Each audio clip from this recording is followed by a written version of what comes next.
これがベギットの真の力だ。このゴジータ様がケリをつけてやる。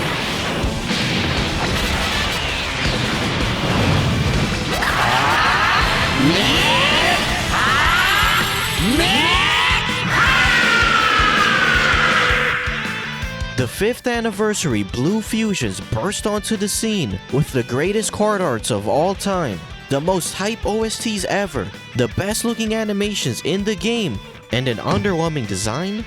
Let's take a look at what these two actually offer. Starting with their base forms, both fusions were practically identical in base, with the only difference being their leader skills and Vegito not possessing prepared for battle. They led Fusion and Potara respectively, as well as final trump card for 150%, which consists of characters and techniques that were used as a last resort in battle. Gogeta and Vegito gained 70% attack and defense at the start of turn, 3 ki and an additional which had a medium chance to be a super when attacking, and a 50% chance to dodge in slot 3. Furthermore, they stacked attack by 30% on both 12 and 18 ki super attacks. While not anything crazy, they could work well effectively in all types of content, being good floaters in Super Battle Road that could also deal solid damage. In longer events, they stacked attack on their first couple of turns and were able to transform into their more powerful versions starting from turn 4. In their Super Saiyan Blue states, these LRs now gained 77% attack and defense at the start of turn, and in slot 3, they launched an additional super attack on top of having a 50% chance to dodge. Where these units truly started to drift apart from each other was their abilities in slots 1 and 2. As the first or second attacker, Blue Gogeta gained 5 ki, launched an additional normal attack, gained 7% attack and defense for every attack performed up to 77%, and was super effective against all types. On the other hand, Vegito Blue in slots 2 or 3 gained 2 ki, launched a guaranteed additional super attack, and gained 1 ki and 7% attack and defense for every attack performed up to 5 ki and 77%. Unlike Blue Gogeta, Vegito Blue could struggle for ki on his initial turn, but once fully built up, he was gaining even more ki than Gogeta from his passive. In addition, Vegito Blue's guaranteed additional super attack proved to be superior to Gogeta's additional normal and super effective against all types. While Gogeta's average attack numbers were calculated to be slightly higher, once you took into account the boss's defense and damage reduction, Vegito Blue was in fact outputting more damage than Blue Gogeta. Furthermore, since both LRs raised attack and defense on 12 ki, Vegito Blue with his additional super attacks was also boasting slightly more defense than Blue Gogeta after attacking, and overall he was considered better, though the gap was quite small. The final piece of their kits was their active skill attacks, which could be activated when facing one enemy whose HP is 50% or less starting from the next attacking turn. Unfortunately, their active skill restrictions were quite severe, and it was uncommon to see either fusion's Kamehameha in battle. On the few occasions when you did gain access to their active skills, there was a powerful tech you could utilize that massively juiced the 5th anniversary LRs. Because active skill attacks count as launching a max ki super attack, you could activate their active skill while they were placed as the 3rd attacker for the turn. As a result, on their active skill turn, you would pop the active in slot 3, move them into slots 1 or 2, and gain a high chance to dodge along with a guaranteed additional super attack, all while proccing their full slot 1 or 2 abilities. These LRs were undeniably powerful and didn't really struggle in any of the events available at the time, and most players agreed that they were the 2 best units in the game. So why did I call them underwhelming at the start of the video? Well, the thing with the Blue Fusions is that while they were busted in longer events, they weren't nearly as impactful in shorter modes like Super Battle Road. Even in the legendary Goku event and Infinite Dragon Ball history, it was quite common to wipe out the bosses before the fusions even fully built up.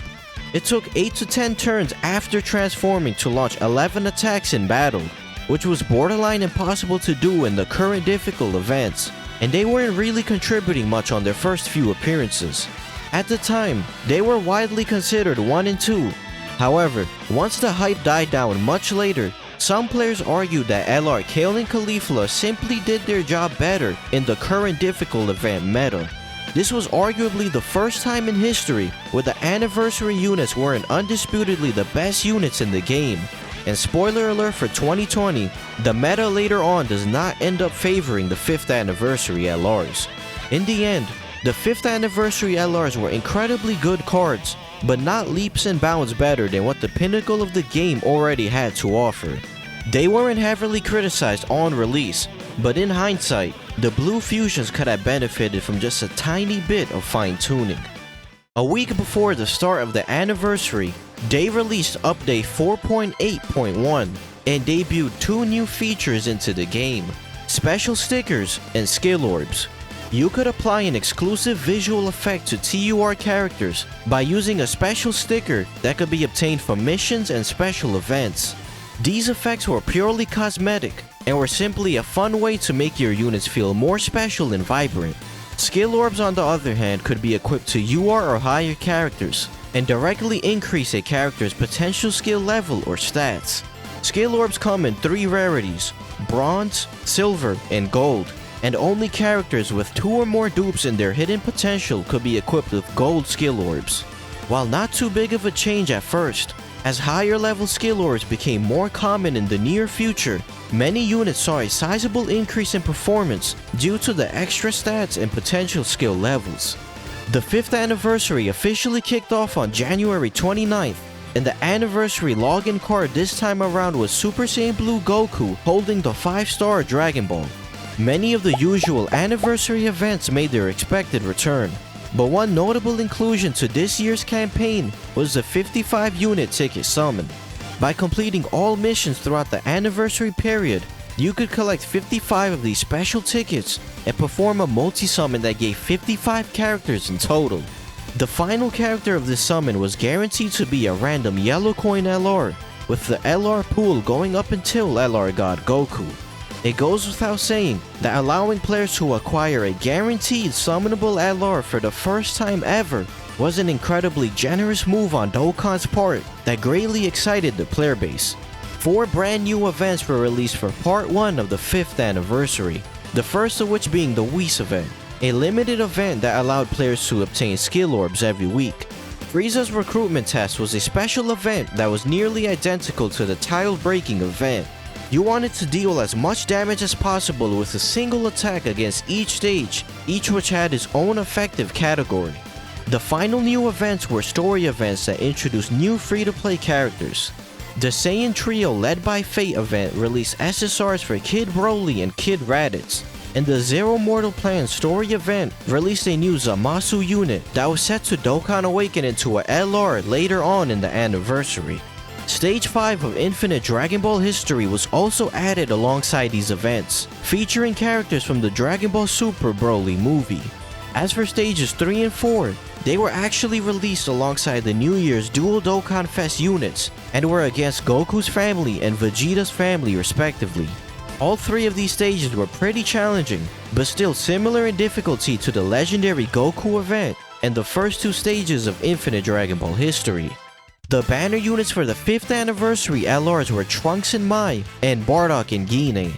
Both units gained 100% attack and defense at the start of turn, and gained an additional 3 ki and 100% stats when there was a Super Saiyan Blue or Goku ally on the team respectively. Additionally, when facing a future saga or movie boss's enemy, they gained a further 100% attack, as well as another 3 ki, 100% attack, and guaranteed crits when also facing a Zamasu/Goku Black or Frieza enemy respectively. They were fairly restrictive units, but against the right enemies, they were very explosive and could deal very impressive damage. But what made these units stand out from other banner units was that they were the first banner units to possess active skills. Starting from turn 3, when there was an ally named Future Trunks or Mai in the turn, they could launch an active skill attack that temporarily raised their attack by 628%, gave them guaranteed crits for the turn, and stunned the enemy, all at the cost of half their defense.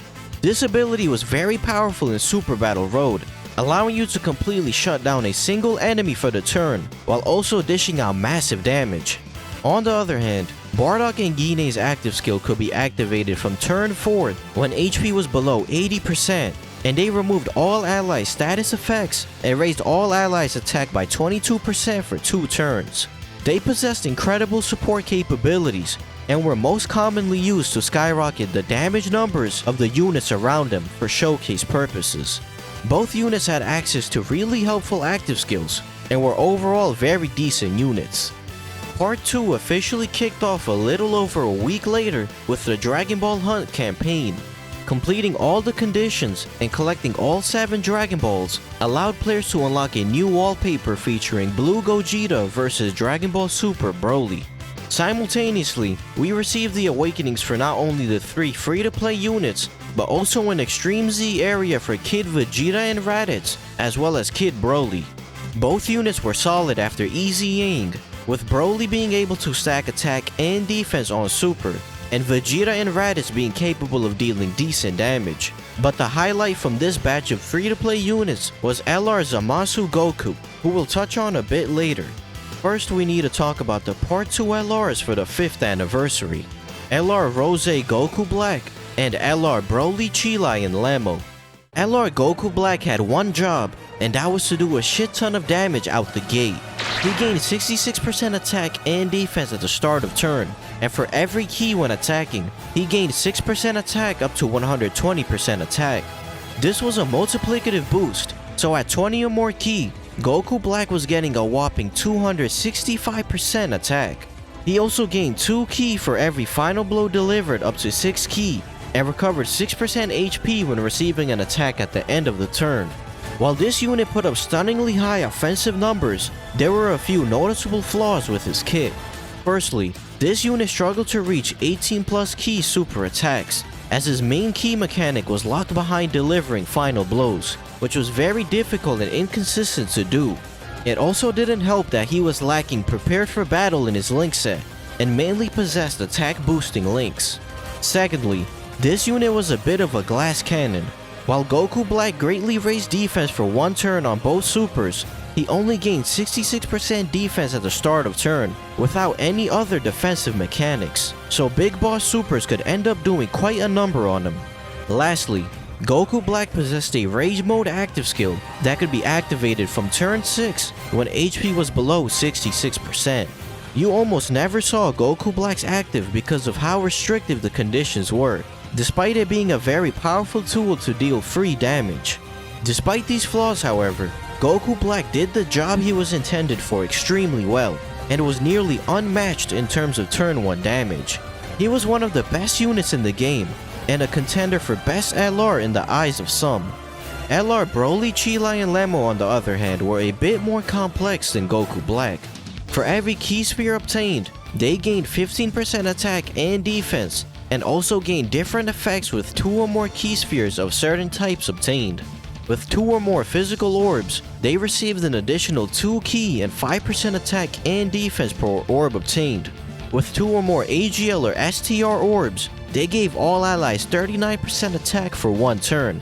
And with 2 or more tech or int orbs, they gave all allies 39% defense.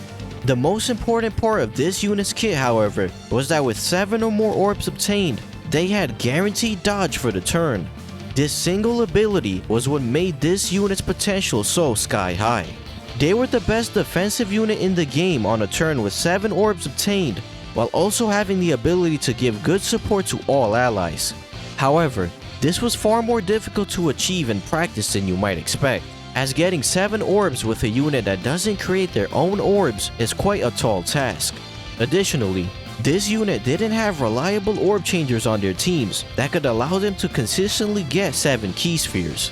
And speaking of their teams, they were only on 2 category teams on release: Joined Forces and Movie Bosses, the former of which was already filled with many key-hungry units. While a small portion of the player base was ride or die for this unit, it just wasn't common to see them at their peak. Still a great LR, but definitely not a contender for best unit in the game. Circling back to LR Zamasu Goku, during Part 3, this unit surprisingly received an EZA from his very own Extreme Z area, marking the first time an LR character received an EZA. Unlike traditional EZAs, LR EZAs did not receive any level increases, only an upgrade to their super attack level to SA25. LR Zamasu Goku actually received a very minor upgrade after EZAing, which left many people scratching their heads as to why he EZA'd immediately and not months down the line. Zamasu Goku raised attack and defense by 59%, gained 1 ki for every attack received up to 6, gained 20% attack and defense per final blow up to 59%, and launched an additional with a medium chance to be a super when facing 2 or more enemies. Unfortunately, many of this unit's stats were locked behind this horrible final blow mechanic, which made it very difficult to see this unit at its best. Zamasu Goku could still look decent with just his base passive, but for the first ever LR EZA, this character could have definitely been a bit better. He also didn't share as many links with LR Rosé as you would think, only sharing 3 links with each other, though he did give LR Rosé 3 ki, which was definitely helpful.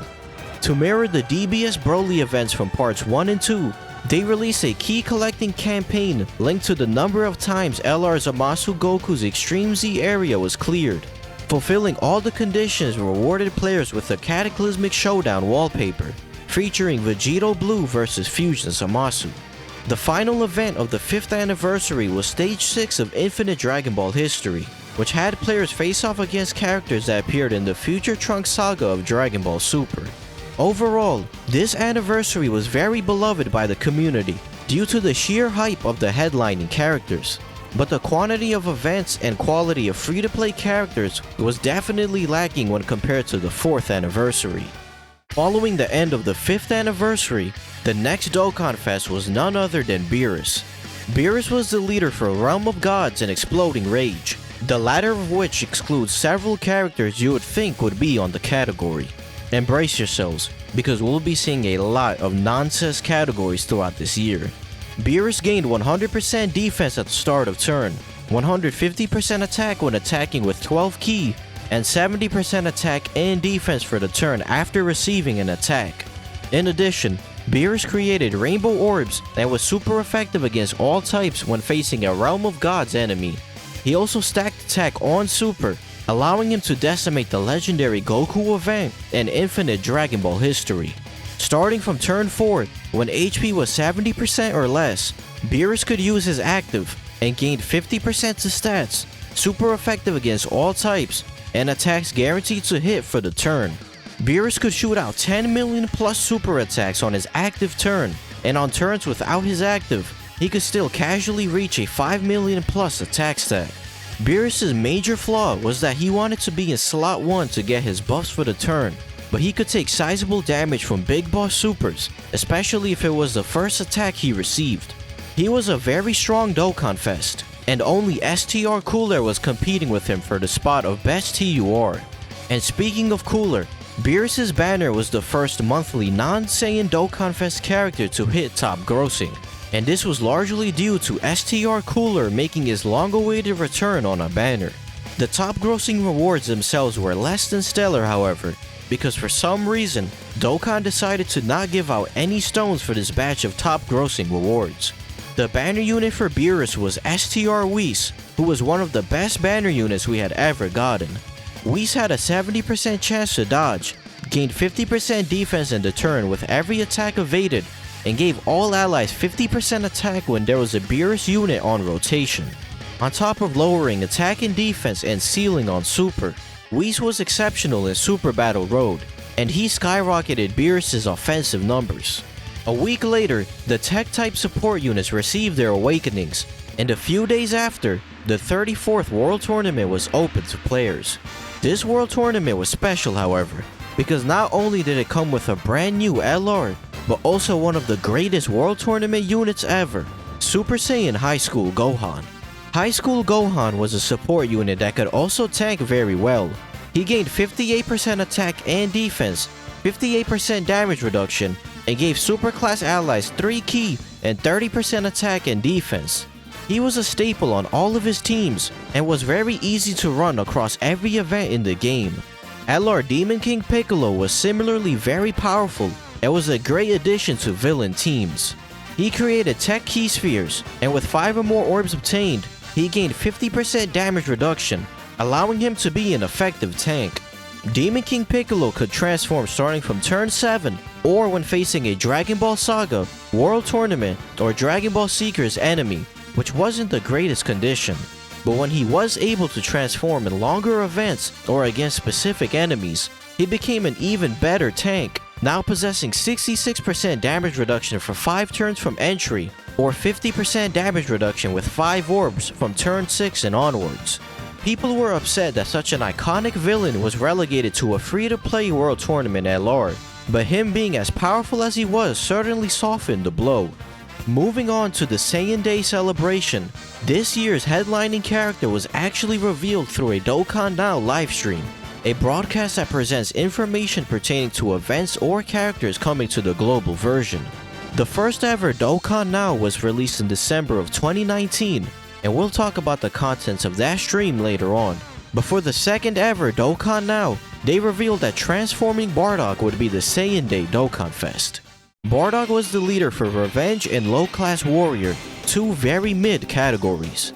He gained 120% attack and defense, 10% attack per Low Class Warrior up to 50%, and was super effective against all types when there was a Wicked Bloodline enemy. His passive was quite unimpressive, but Bardock's 2 saving graces were that he stacked defense on super and had a very easy transformation condition. Bardock could activate his active and transform starting from turn 4 or any time when facing a Wicked Bloodline enemy. Super Saiyan Bardock now gained a massive 180% attack as well as 100% defense at the start of turn, and was super effective when attacking an extreme class enemy. For 5 turns from the character's entry, Super Saiyan Bardock gained 3 ki and 18% crit, dodge, and damage reduction. Furthermore, when fighting a Wicked Bloodline enemy, Bardock performed guaranteed crits and launched an additional attack with a high chance to be a super. Against a Wicked Bloodline enemy, Bardock was an explosive unit that destroyed everything in his path. Against the rest of the game, Super Saiyan Bardock was still good, but he needed a few defensive stacks from base to tank supers well. His biggest downside was without a doubt his base form, as other than stacking defense, base Bardock contributed nothing of relevance to winning. Just like Beerus, Bardock too was accompanied by a very busted banner unit, Tech Raditz. When facing 2 or more enemies, Raditz gained 2 ki, 50% damage reduction, and stunned the attacked enemy. He was a juggernaut in Super Battle Road and would prove to be very helpful in the new hardest event in the game, Extreme Super Battle Road. Extreme Super Battle Road was essentially an upgraded version of the original Super Battle Road. It followed the same structure and featured the same exact enemies, but with significantly higher stats. However, because the event was designed in the exact same way, many players were already familiar with the strategies needed to clear it, making it far less daunting than original Super Battle Road was on release. That said, by virtue of being a harder take on an already challenging mode, Extreme Super Battle Road quickly established itself as the new meta event and the benchmark by which new units were judged. The Super Battle Road reward card Gohan received an Easy A alongside these 10 new stages, and he was now a great tank, gaining 58% damage reduction when there was a Goku ally on the turn. The final characters released for Saiyan Day 2020 were the free-to-play Bardock units. Similarly to the free-to-play Ginyu Force team, Bardock's crew could be recruited across different days of the week, and using them all together formed a strong, cohesive free-to-play team. Agiel Borgos was built for offense, gaining additional stats when facing a single enemy and performing an extra super attack when facing 2 or more enemies. Tech Tora acted as the team support unit and also stacked attack and defense on super.